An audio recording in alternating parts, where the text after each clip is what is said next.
नमस्कार, यो AB news खबरको संकेत हो। तपाई अहिले एबी न्यूज एट 2 मा हुनुहुन्छ। म एलिजा लामिछाने। प्रारम्भमा मूल खबर। नागरिकता विधेयक फेरि जस्ताको त्यस्तै राष्ट्रपतिलाई पठाउने सत्ता गठबन्धनको निर्णय। राष्ट्रपतिको संशोधन सुझाव अस्वीकार्य।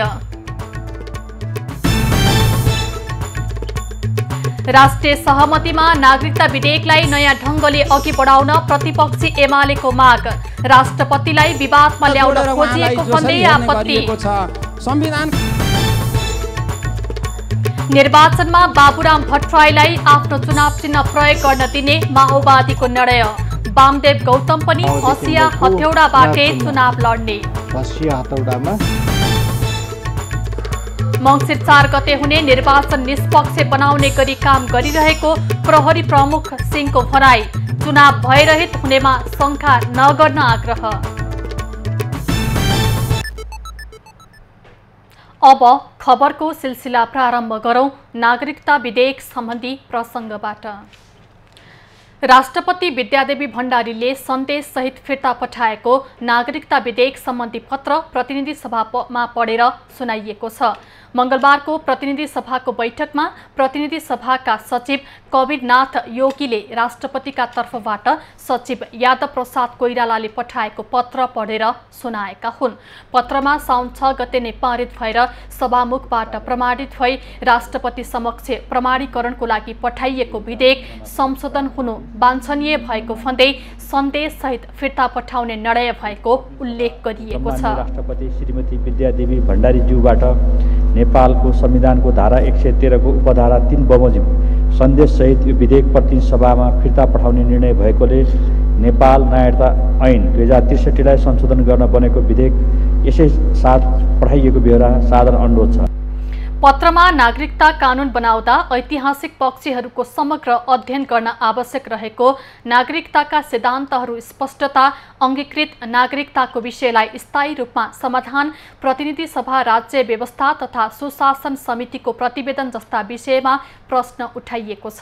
सरकारले अब सो विधेयक फेरि प्रतिनिधि सभामा टेबल गरेर पारित गर्ने प्रक्रिया अघि बढ्नेछ।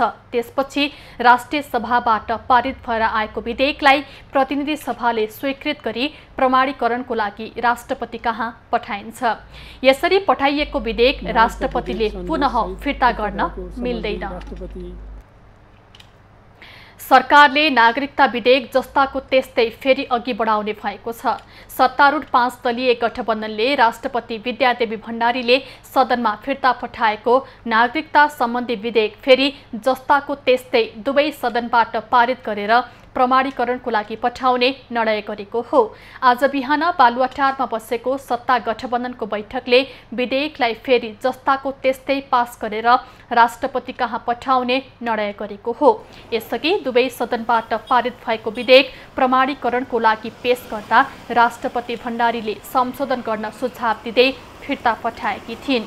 दोस्रो पटक पठाएको विधेयक 15 दिनभित्र राष्ट्रपतिले प्रमाणीकरण गर्नुपर्ने संवैधानिक व्यवस्था छ। यस्तै सत्ता गठबन्धनले सत्य निरूपण तथा मेलमिलाप आयोगका विषयमा सरोकारवालाहरू, मानव अधिकार कर्मी तथा नागरिक समाजका सुझावलाई मनन गरेर विधेयक अगाडि बढाउने निर्णय पनि गरेको छ।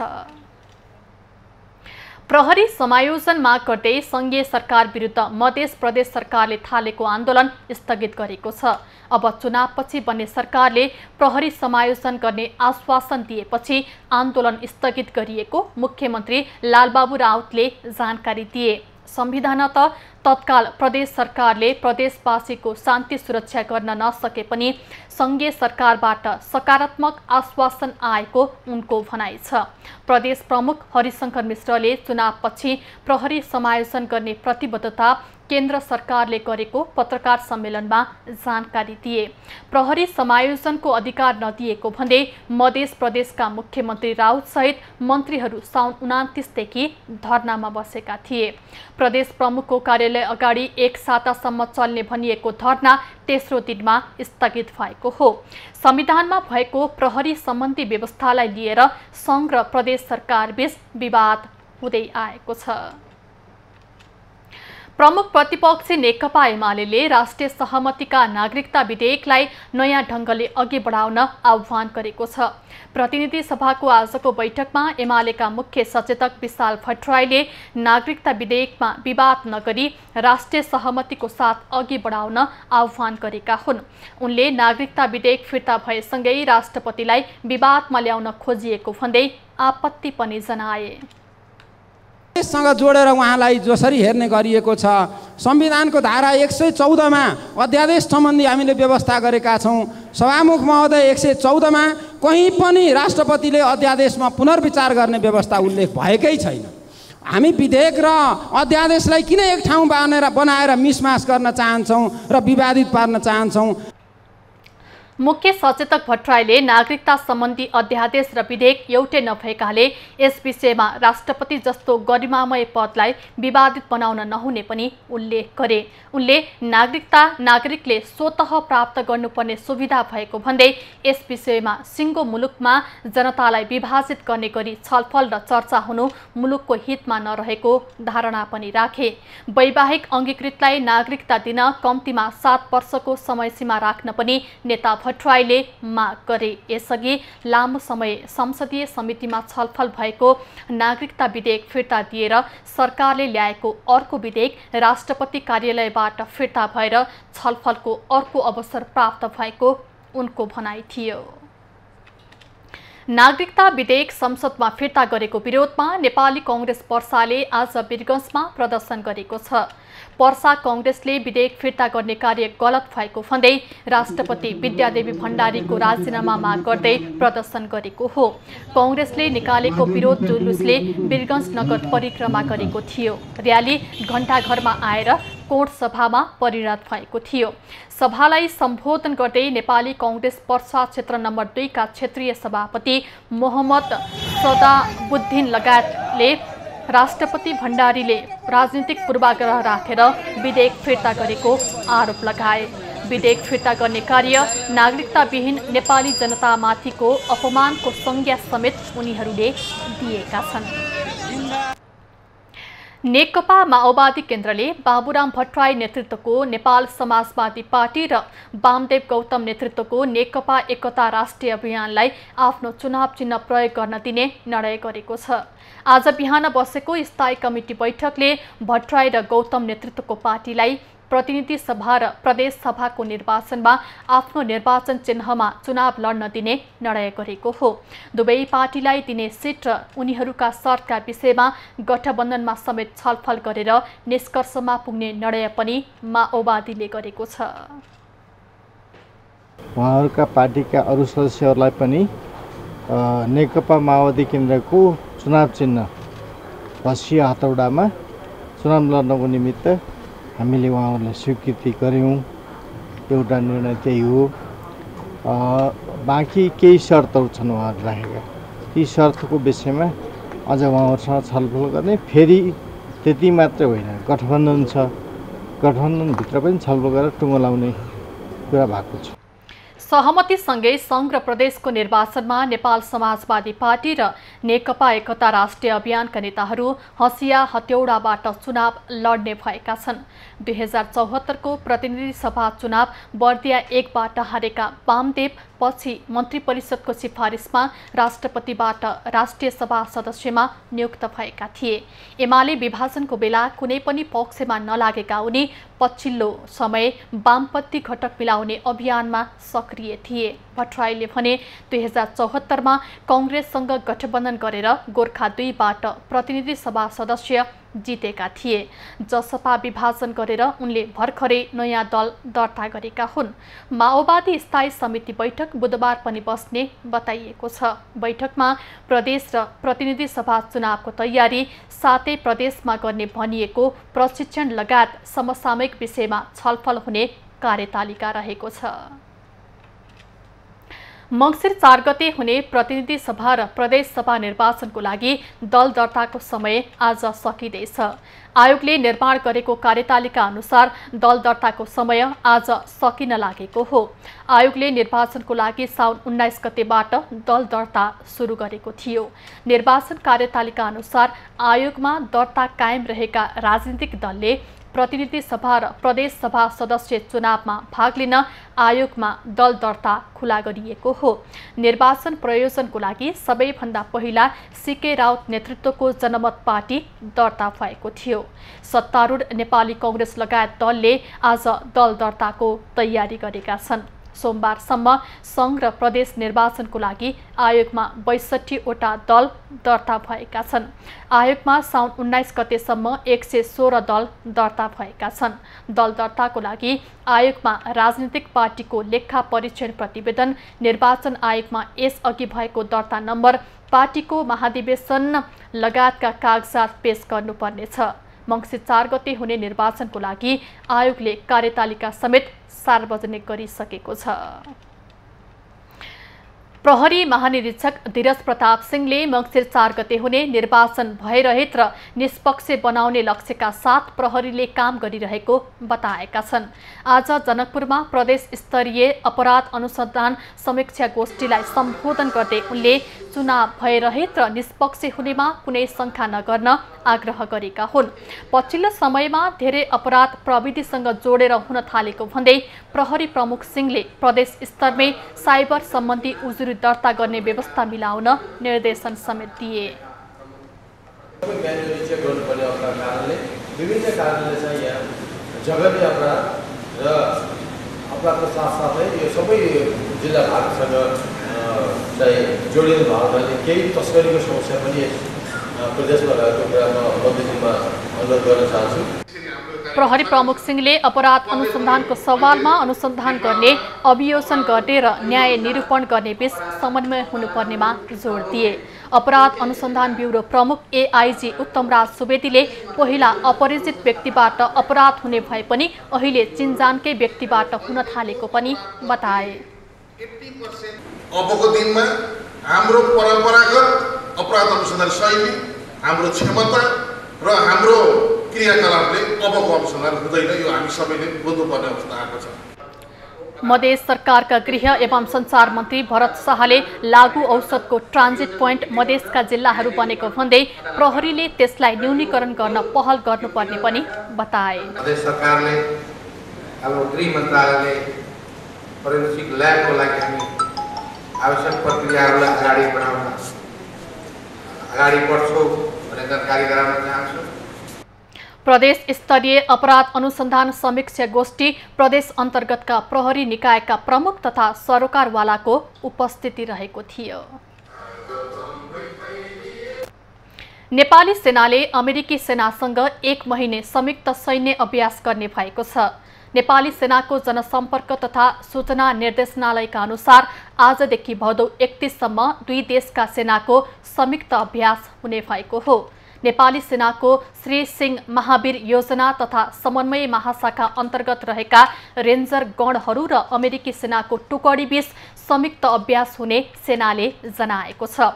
छाउनी र नगरकोट इलाकामा नेपाली सेनाबाट 80 जना तथा अमेरिकी सेनाका 16 जना गरी जम्मा 96 जना सम्मिलित उक्त संयुक्त तालिम अभ्यास हुनेछ।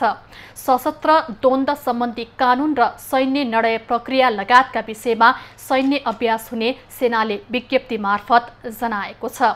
सैन्य अभ्यासको लागि क्याप्टेन ब्लेक डकाटेलको नेतृत्वमा अमेरिकी सेनाको टुकडी सोमबार नेपाल आइसकेको छ।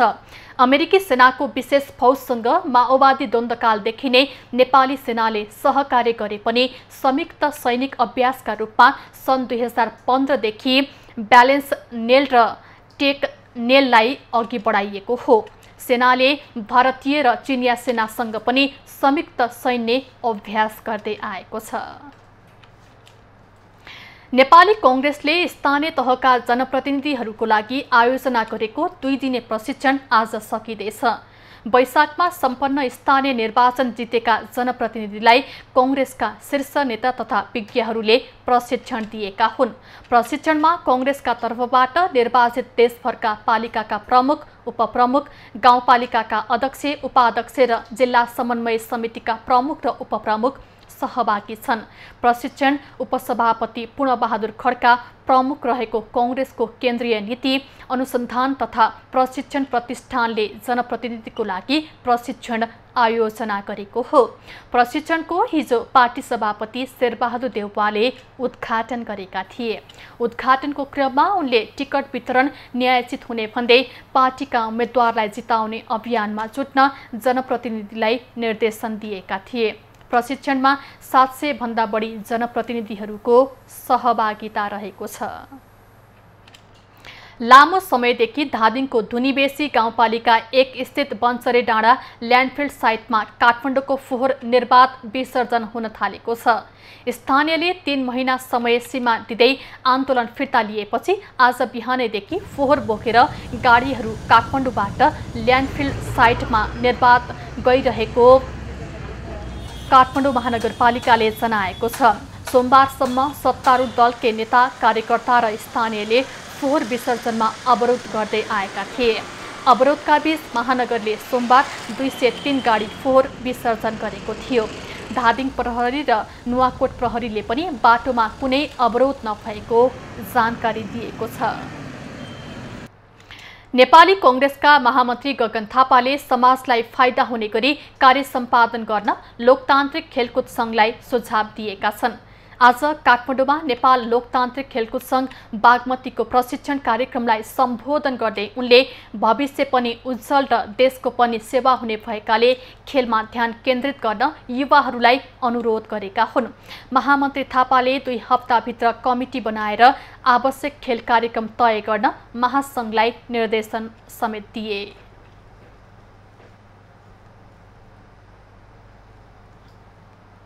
अहिले 2 हप्ताभित्रमा मेरो रिक्वेस्ट चाहिँ 2 हप्ताभित्रमा कमिटी बनाइदिनुस्।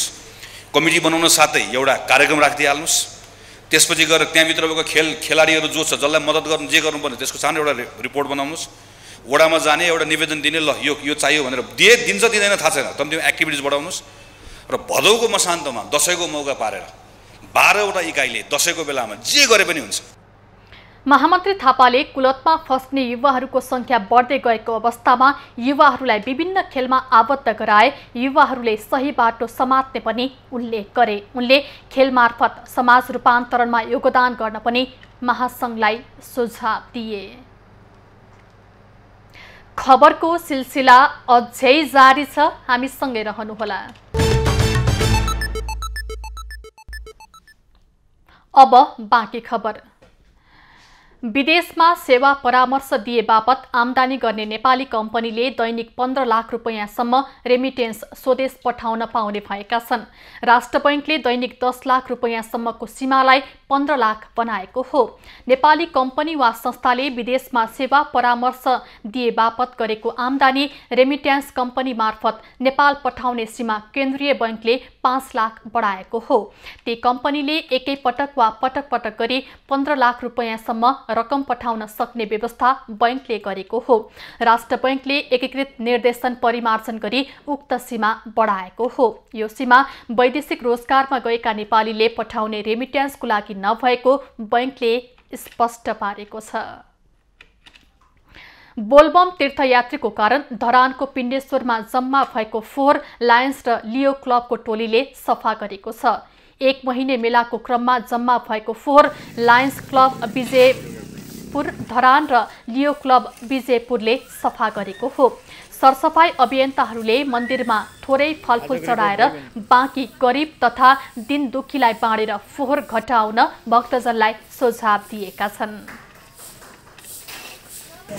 फलफुल ल्याउँदाखेरि पनि हामीले बोराको बोरा यहाँ चाहिँ केराहरू अनि स्याउ सुन्तलाहरू हामीले फाल्नु परिरहेको छ होइन, त्यसको बोराको बोरा। अब त्यो फाल्नु पनि कस्तो माया लाग्ने होइन, यो अब कुनै अब त्यस्तै आर्थिक अवस्था कम भएकोले खान पाएको भए कति खुसी हुन्थ्यो होला। पिण्डेश्वर र दन्तकाली मन्दिर परिसर फोहोर हुँदा मन्दिरको सौन्दर्यता नहराउने भएकाले सरसफाई कार्यक्रम सञ्चालन गरिएको आयोजकले जानकारी दिएका छन्। पानी खाएका ग्लासहरू, बोटल्सहरू, सोडाहरूका यो सबै ऱ्यापर्सहरू र त्यो प्रशोधन गर्न मिल्ने, रिसाइकल गर्न मिल्ने खालका पनि अनि डिकम्पोज गर्न मिल्ने खालका फोहोरहरू पनि एकै ठाउँमा भेला भएका छन्। यस्तो बेलामा चाहिँ अझै यो फोहोरको व्यवस्थापन गर्नलाई अझै गाह्रो हुन्छ।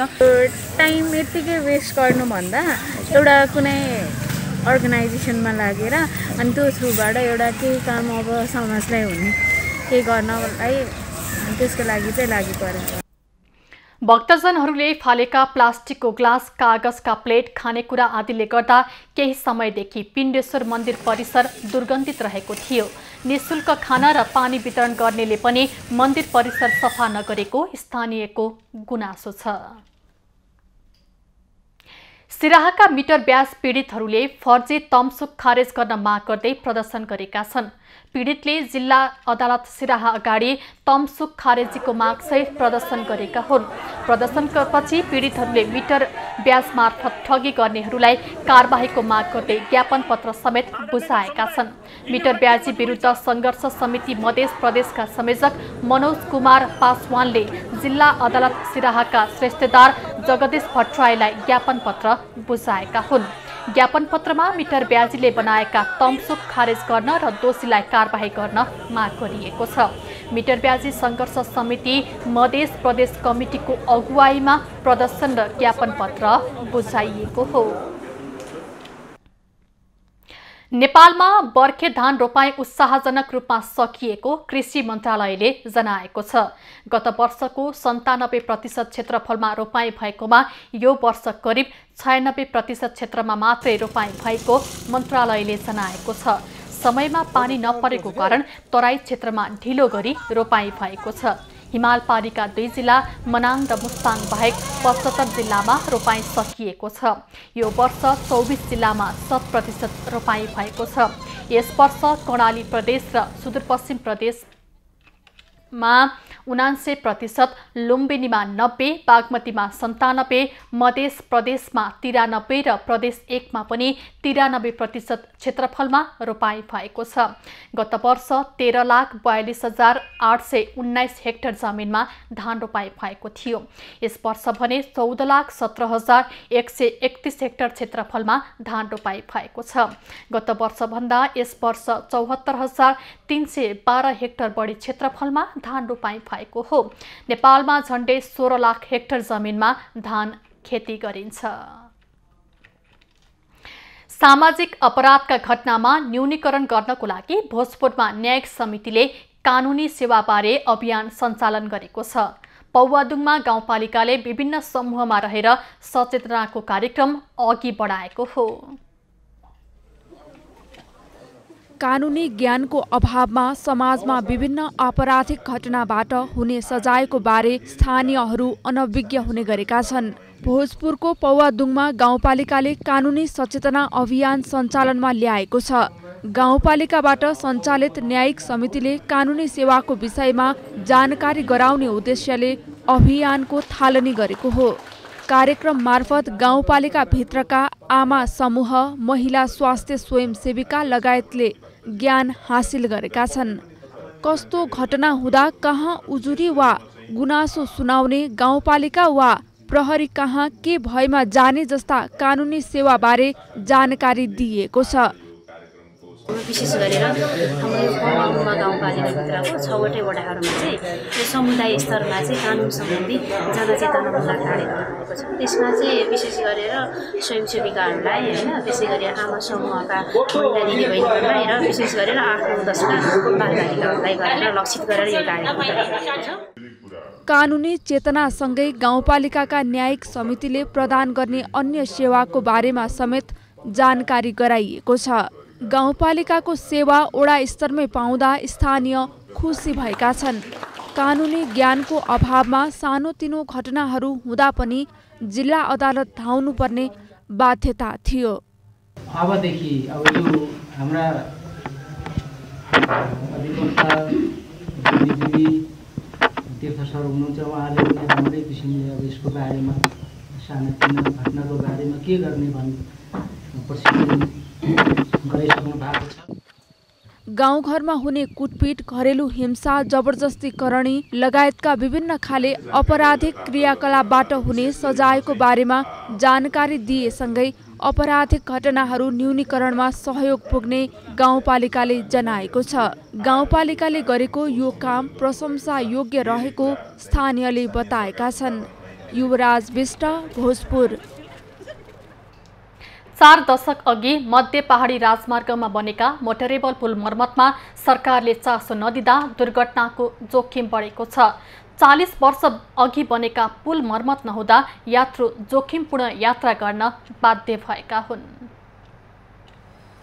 मध्य पहाडी राजमार्ग पुनः निर्माण भइसकेको भए पनि राजमार्ग अन्तर्गतका मोटरेबल पुल जीर्ण हुँदै गएका छन्।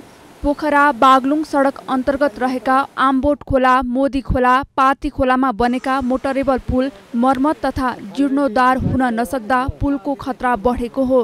राजमार्ग चौडा गरेर 4 लेनको बनाइएको भए पनि पुल साँगुरा हुँदा दुर्घटनाको जोखिम देखिएको छ। एउटा परारको उसमा भला हुँदाखेरि यो खोलो यता मोडियो, मोडिँदा जग माथि थियो, पुलको जग खोलो तलबाट गएको। पुराना पुलका बारहरू भत्किसकेका छन्। प्राय पुलको मध्यभागमा खाल्डो परेर चुहिने अवस्था छ।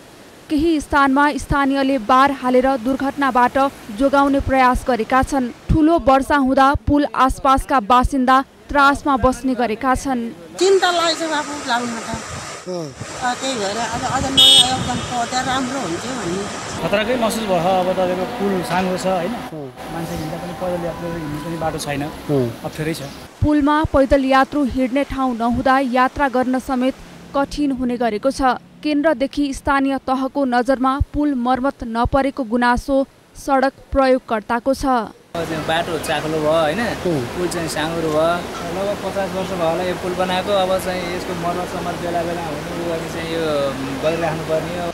सडक निर्माणसँगै अत्याधिक तौलका सवारी साधन गुड्न थालेपछि पुल भने पुरानै हुँदा जुनसुकै बेला दुर्घटना हुने अवस्था छ। यो राजमार्गले गण्डकीका 4 जिल्ला मनाङ, मुस्ताङ, म्याग्दी, बागलुङ र चीनको नाका कोरोलालाई प्रदेश राजधानीसँग जोड्ने गर्दछ। महेन्द्र जीसी, पर्वत। 2 वर्षदेखि विद्यालय व्यवस्थापन समिति गठन हुन नसक्दा बागलुङको एक विद्यालय समस्यामा परेको छ। 600 विद्यार्थी अध्ययन गर्ने सदरमुकामकै रुद्रे पिपल माध्यमिक विद्यालय लामो समयदेखि व्यवस्थापन समिति विहीन भएको हो। बागलुङ सदरमुकाम स्थित रुद्रे पिपल माध्यमिक विद्यालयमा 2 वर्षदेखि विद्यालय व्यवस्थापन समिति विहीन छ। 2074 असार 14मा अमृत बहादुर खड्का अध्यक्ष रहेका गठन भएको समितिको पदावधि 3 वर्ष हुने भए पनि पदावधि सकिएको 2 वर्षसम्म नयाँ समिति गठन हुन नसक्दा शैक्षिक गतिविधि नै प्रभावित भएको अभिभावकको भनाइ छ। व्यवस्थापन समिति थियो, त्यसमा अमृत खड्का भन्ने अध्यक्ष हुनुहुन्थ्यो होइन। अहिले लगायत 3 वर्षबाट अनि व्यवस्थापन समिति नभएको हुनाले अलिकति यहाँ अप्ठ्यारो आइरहेको। पुरानो विद्यालय व्यवस्थापन समिति विघटन र नयाँ समिति गठन प्रक्रिया अन्योलमा परेकै कारण विद्यालयको दैनिक प्रशासकीय कार्य प्रभावित भएको छ। विद्यालयले भने कोरोनाका कारण समयमै व्यवस्थापन समिति गठन गर्न नसकेको जनाएको छ। विद्यालय व्यवस्थापन समिति गठन गर्ने प्रक्रियामा नामावली प्रकाशन गरिसकेको। त्यो नामावली प्रकाशन गर्दा फेरि आचार संहिताले रोक्यो। आचार संहिताले रोकिसकेपछि अब त्यसलाई पोस्टपोन भयो। विद्यालयको आय व्यय प्रस्तुत गरेर समयमै अभिभावक भेला समेत नबोलाएकाले शङ्का गर्ने ठाउँ रहेको उनीहरूको भनाइ छ। स्कुलको 2-3 वर्ष भइसक्यो व्यवस्थापन समिति नै नभइकन एउटा प्रहले चाहिँ स्कुल चलाइरहेछ। हामीले बारम्बार हामी तपाईँको परिवारहरू गएर अब स्टुडेन्टको बाबाआमाहरू अभिभावकहरू गएर बारम्बार चाहिँ प्रहलाई अब समिति गठन गर्नु, नयाँ समिति चयन गर्नु भन्दा उहाँले चाहिँ सुनेको नसुनेको गर्नुभएको छ होइन। सबै मिलेर चाहिँ अब के कसो हुन्छ, नत्र भने स्कुलमा तालाबन्दी लगाउने भनेर चाहिँ हामी अब सबैहरू भेला जम्मा गर्छौँ।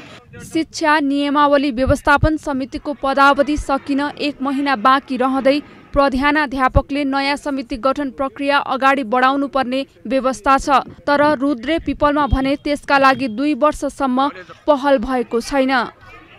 विद्यालयमा गरिब तथा विपन्न समुदायका सहित करिब 600 विद्यार्थी अध्ययनरत छन्। राजेश चन्द्रराज भण्डारी, बागलुङ। सहरको कोलाहल र व्यस्त दैनिकीबाट फुर्सद पाउन साथ ग्रामीण क्षेत्रमा रहेका पर्यटकीय स्थल घुम्नेको संख्या बढ्दै जान थालेको छ। यस्तै खाले पर्यटकलाई आकर्षित गर्ने उद्देश्यले सुर्खेतको चिङ्गाडको मालिका क्षेत्रलाई पर्यटन स्थलको रूपमा विकास गर्ने योजना अघि सारिएको छ। विशेष खबरको साथमा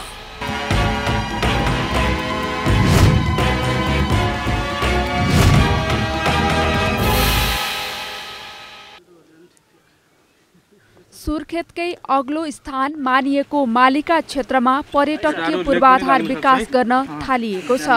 पहाडको टुप्पोमा रहेको मालिका देवीको प्राचीन मन्दिर आसपासको क्षेत्रलाई पर्यटकीय स्थलको रूपमा विकास गर्न थालिएको हो। वर्षभरि नै खुल्ला रहने भए पनि यस मन्दिरमा जनै पूर्णिमाको अघिल्लो दिन विशेष पूजाआजा हुने गर्दछ। शुद्ध मनले देवीको पूजा गर्दा गोठालाहरूले भैँसी अन्नदेखि निसन्तानहरूले सन्तान प्राप्त गरेका किम्वदन्ती छ। जब यहाँ ढुङ्गा काट्न आएको थिएँ त्यति बेला यहाँ ढुङ्गा काट्दै थियौँ अनि एकछिन शीतल ताप्न भनेर माथि यहाँ नजिक आइयो। त्यसपछि मालिका बजे एउटा सानो तपेलो जस्तो समातेर यहाँबाट तलतिर जान लागेको देख्यौँ। त्यसपछि तपाईँको घर कहाँ हो भनेर सोद्धा म यस्तै घुम्दै फिर्दै तलमाथि गरिरहेको छु भन्ने कुरा भयो। भक्तालुहरूले मन्दिरमा चढाएका वस्तुहरू पण्डितले मन्दिरको छानोमा चढेर एकैपल्ट चारैतिर छरेर फाल्दछन्। पण्डितले छरेर फालेका ती वस्तु आफ्नो हातमा आउँछ। त्यसैलाई मालिका बजैको वर मान्ने गरिन्छ। मालिका देवीको वर माग्न विभिन्न पेसा व्यवसायका मानिस यहाँ पुग्ने गर्दछन्। मालिका बजैको पूजा यो साउन शुक्ल पूर्णिमाको त्रयोदशीदेखि लिएर चतुर्दशीको दिनसम्म यहाँ चाहिँ यस्तै किसिमले भक्तालुजनहरू आएर यहाँ चाहिँ पूजा गर्ने चलन छ। मालिका मन्दिरमा पुग्नका लागि दक्षिणतर्फबाट 500 सिँढी निर्माण गरिएको छ। मन्दिर आसपास रहेका जैविक विविधतालाई संरक्षण गर्दै वनस्पति तथा जीव जन्तुहरूको खुल्ला पार्क बनाउने योजना चिङ्गाड गाउँपालिकाले अघि सारेको छ। यो परम्परागत अब बुढापाकाहरूको हामीले सुने अनुसार यहाँ आएपछि तपाईँहरूले के चाहनुहुन्छ, जसले जे चाहन्छ, जे चिजको अपुग छ त्यो चिज आयो भने यहाँ वर मागेर गयो भने पाइन्छ भन्ने पुर्ख्यौली भनाइ छ। मालिका मन्दिरसँगै चिङ्गाड खोलाको मुहानको रूपमा रहेको बुरुसे झरना, पोखराको डेभिड फल्स जस्तै देखिने घनघने छहरो, गुफा, उत्तर दिशा भएर बग्ने उत्तर गङ्गा खोला यस क्षेत्रका आकर्षण हुन्। चराचुरुङ्गी तथा जडीबुटीले पनि यस क्षेत्रमा पर्यटक लोभ्याउने गरेको छ। एस कुमार चपाई, सुर्खेत।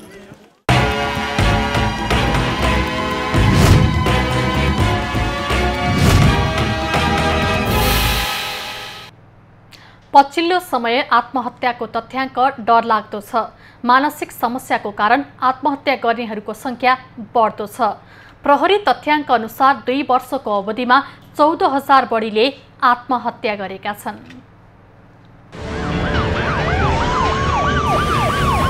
2 वर्ष यता आत्महत्याको घटना उल्लेख्य बढेका छन्। प्रहरीको तथ्याङ्क अनुसार यस अवधिमा 14,000 बढीले आत्महत्या गरेका छन्, जहाँ कोरोना कालमा सबैभन्दा बढी आत्महत्या गर्ने गरेको प्रहरीको तथ्याङ्कमा उल्लेख छ। कोरोना कालमा 7,000 बढीले आत्महत्याको बाटो रोजेका थिए। विशेष गरी पछिल्लो समय युवा उमेर समूहका व्यक्ति बढिरहेको नेपाल प्रहरीका प्रवक्ता टेक प्रसाद राई बताउँछन्। उमेरवाज हेर्ने भने टिनेजरदेखि हैन, टिनेजरदेखि भन्नु 16 वर्षदेखि हामीले हेर्दाखेरि 38 वर्षसम्मको चाहिँ बढी देखिन्छ। मुख्य कारण चाहिँ आर्थिक गरिबीपन भयो, इलिगल रिलेसनसिप, प्रेम सम्बन्ध पनि देखिन्छ भने अरू चाहिँ रोग व्याधि लामो समयसम्म रोगहरू निको नहुने, प्रहरी भन्छ आर्थिक वर्ष 2078-79 7017 जनाले आत्महत्या गरे। यो संख्या आर्थिक वर्ष 2075-76 को भन्दा 2000ले बढी हो, जसमा झण्डै 4000 पुरुषले आत्महत्या गरेका छन्। त्यस्तै 2400 बढी महिला र 700 बढी बालबालिका रहेका छन्। आत्महत्या गर्नुको कारण भने मानसिक समस्या नै भएको बताउँछन् मनोविद गोपाल ढकाल। विशेष गरी चाहिँ आत्महत्या गर्न कारक तत्व, प्रमुख कारक तत्वको कुरा गर्ने भने चाहिँ मानसिक रोग नै हो है। जति पनि आत्महत्या हुन्छ त्यसको 90-95% चाहिँ मानसिक रोगको कारणले गर्दा हुन्छ। त्यसमा पनि डिप्रेसनको कारणले गर्दा 70-80% चाहिँ आत्महत्याको चाहिँ भइरहेको चाहिँ देखिन्छ। पछिल्लो समय आत्महत्याका घटना सामान्य जस्तै हुन थालेको छ, जहाँ दैनिक 20 जनाले आत्महत्या गरेको औसत तथ्याङ्क छ, जसले आत्महत्या जस्तो डरलाग्दो सामाजिक दुर्घटना बढिरहेको संकेत गरेको छ। बढ्दो आत्महत्याको घटनालाई न्यूनीकरण गर्न राज्यले सचेतनाका कार्यक्रम चलाएन भने भोलिको दिन झन कस्तो होला। क्यामेरामा निराजन सिंहका साथमा पूजा आचार्य, काठमाडौँ। सिराहाको चुरे क्षेत्रबाट अवैध रूपमा ढुङ्गा र बालुवा उत्खनन गर्ने कार्य भइरहेको छ। प्रहरी प्रशासनको मिलेमतोमै चुरे क्षेत्रमा दोहन भइरहेको स्थानीयको आरोप छ। सिराहाको चुरे क्षेत्रमा नदीजन्य सामग्रीको दोहन बढेको छ। विशेष गरी नरहा गाउँपालिका 3, चोहरवा, धनगढीमाई नगरपालिका 8, 13 नम्बर ओडा र गोलबजार नगरपालिकाको केही ओडामा निजी जग्गा भन्दै मापदण्ड र पर्यावरणको दृष्टिकोणले जोखिम निम्त्याउने गरी ग्राभेल उत्खनन भइरहेको हो। ग्राभेल उत्खनन कार्यमा संलग्नले प्रहरी र स्थानीय प्रशासनकै मिलोमतोमा तस्करी गर्दै आएको स्थानीयको आरोप छ। र खास गरी यहाँ टिपर छेकेको कारण धुलो धेरै उडो छ। बाली नालीमा पनि नष्ट गर्छ र गाउँमा पनि धुलो बढी गइरहेछ। त्यही भएर पानी छरेर अनि गाडी लग्नु भनेको छ। चुरे क्षेत्रबाट रातारात सयौं टिफर सहज रूपमा गन्तव्य क्षेत्रमा पुर्याउँदै आएको स्थानीय बताउँछन्। प्रहरीले रोक्ने नाउँमा टिपर र एक्सकाभेटर समाउने र फेरि छाने गरेकाले आर्थिक लेनदेनको आशंका गरिएको छ। रोक्ने काम चाहिँ के हुन्छ भनेदेखि राति 11 बजेदेखि 4 बजेसम्म चल्छ। प्रहरीलाई मन लागेपछि रोकिदियो, मन नलागेपछि सुई गइरहेछ। यसमा चाहिँ नगर प्रमुखको भनाइ चाहिँ के हो भनेदेखि यो सम्बन्ध मलाई थाहा पनि छैन, मैले बुझेको पनि छैन, तर यो गर्नु हुँदैन। जिल्ला प्रशासन कार्यालयले भने प्रहरी प्रशासनले आर्थिक चलखेल गरेको सबुत प्रमाणित भए आफू तुरुन्तै कारबाही गर्ने चेतावनी दिएको छ। कुनै पनि हालतमा सम्भव छैन। प्रहरी प्रशासन यस्ता कुराहरूमा मिलोमते गर्ने काममा अगाडि बढ्दैन। हाम्रो काम भनेको सेक्युरिटी दिने काम हो। यस्ता कामहरूमा हामी त्यस्तो संलग्नता छ भने प्रमाणित गरेर देखाइदिनुहोस्। कहीँ कसैले संलग्नता देखाउनु भएको छ भने कुनै प्रहरी कर्मचारी इन्भल्भ छ भने हामी तुरन्त त्यसलाई कारबाहीको प्रक्रिया अगाडि बढाउँछौँ। ग्राभेल उत्खनन कार्यमा स्थानीय तहका जनप्रतिनिधिहरूको पनि संलग्नता हुने गरेको छ। नरहा गाउँपालिका र धनगढीमाई नगरपालिकाले ग्राभेल उत्खननको माग गर्दै जिल्ला प्रशासनमा पत्राचार समेत गरेका छन्। असारदेखि भदौसम्म ग्राभेल निकाल्न नमिल्ने नियम भए पनि प्रशासनले अनुमति दिएको प्रभावित क्षेत्रका बासिन्दाको भनाइ छ। शुभनारायण कामती, सिराहा। बैतडीको महत्त्वपूर्ण धार्मिक तथा पर्यटकीय स्थल पाताल भुमेश्वरमा विभिन्न संरचनाहरू निर्माणले तीव्रता पाएको छ। नेपालकै गहिरो गुफा, तलाउ र हिन्दू धर्मावलम्बीहरूको आस्थाको केन्द्र पाताल भुमेश्वरमा तारबार, पक्की बाटो, विवाह मण्डप, अतिथि गृह लगायतका संरचना बनेका छन्। बैतडीको सतबाज स्थित दशरथ चन्द्र राजमार्गसँगै जोडिएको पाताल भुवनेश्वर धार्मिक पर्यटकीय क्षेत्र जाने पक्की बाटो निर्माण भएको छ। राजमार्ग छेउबाट करिब 1 किलोमिटर पूर्वतर्फ उचाइमा रहेको पाताल भुवनेश्वरको बाटो यसअघि हिलामी हुने गरेको थियो।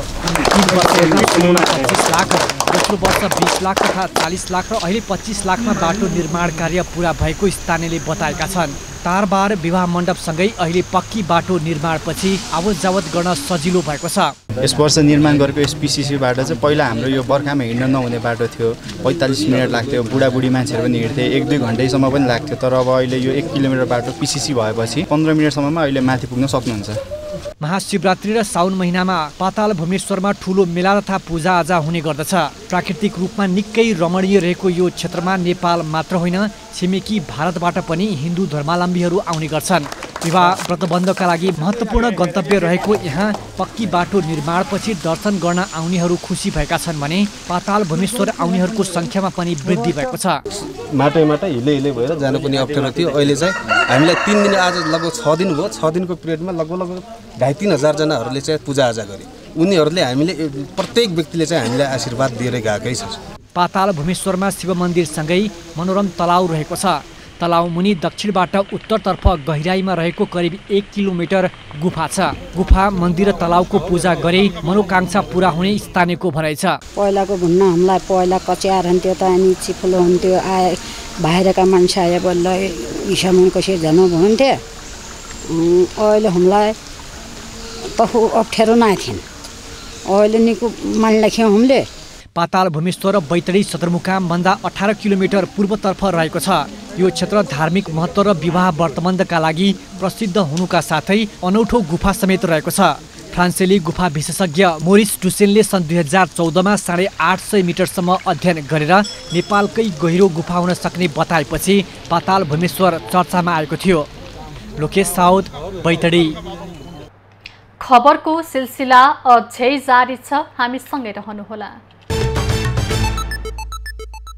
अब पालो खास खबरको।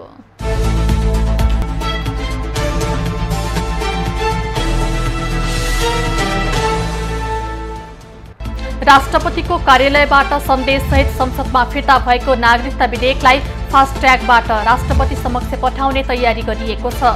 गहन अध्ययन, छलफल, विमर्श र विश्लेषणसहित पुनर्विचार हुन वाञ्छनीय भएको भन्दै विधेयक फिर्ता भए पनि सत्तारूढ दलले बहुमतको बलमा यसलाई जस्ताको त्यस्तै राष्ट्रपति समक्ष पठाउने तयारी गरेको हो।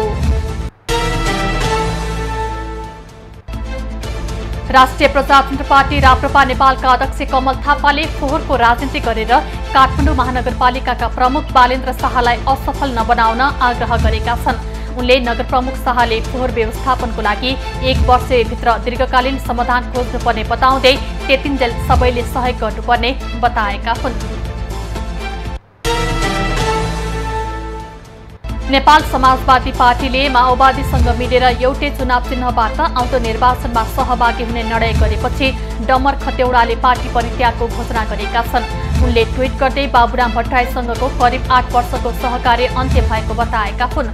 जसपाबाट विभाजन हुने क्रममा नेता भट्टराईसँगै रहेका खतेौडाले माओवादीसँग सहकार्यमा असहमत राख्दै आएका थिए।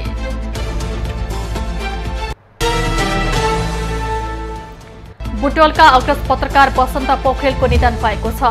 रूपन्देहीको बुटवलबाट पत्रकारिता गर्दै आएका पोखरेलको आज बिहान आफ्नै निवासमा 68 वर्षको उमेरमा निधन भएको हो। बुटवल टुडे दैनिकको सल्लाहकार सम्पादक रहेका पोखरेलका 2 छोरा तथा 1 छोरी छन्।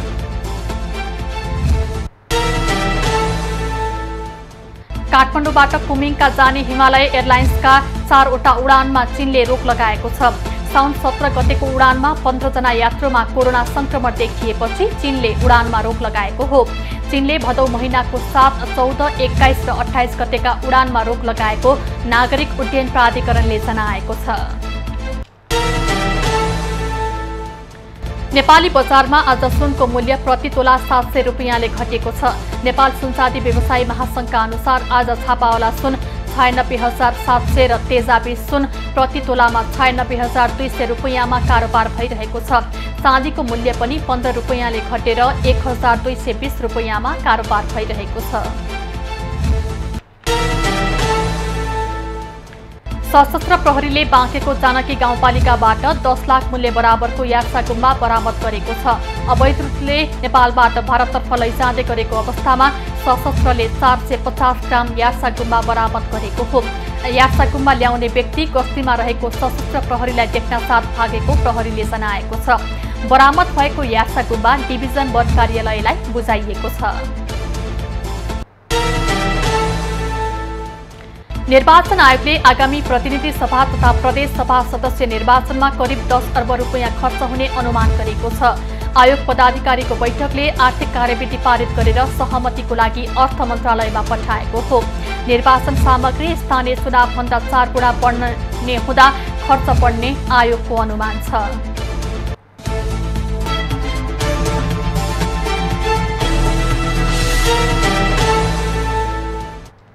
अब पालो एबी न्यूज एट मौसमको।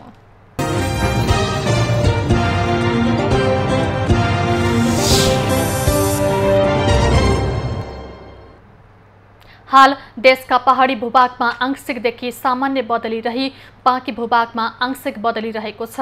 आज देशका पहाडी भूभागका थोरै स्थानमा र बाँकी भूभागका 1-2 स्थानमा मेघगर्जन सहित हल्कादेखि मध्यम वर्षाको सम्भावना रहेको जल तथा मौसम पूर्वानुमान महाशाखाले जनाएको छ। काठमाडौँ उपत्यकाको आजको अधिकतम तापक्रम 29 डिग्री सेल्सियस र न्यूनतम तापक्रम 20 डिग्री सेल्सियस बीच रहने अनुमान गरिएको छ। आज सूर्योदय बिहान 5:35 भयो भने सूर्यास्त साँझ 6:44 हुनेछ। आज देशभरको मौसम कस्तो रहला त हेरौं देशका विभिन्न स्थानको अनुमानित मौसमी अवस्था।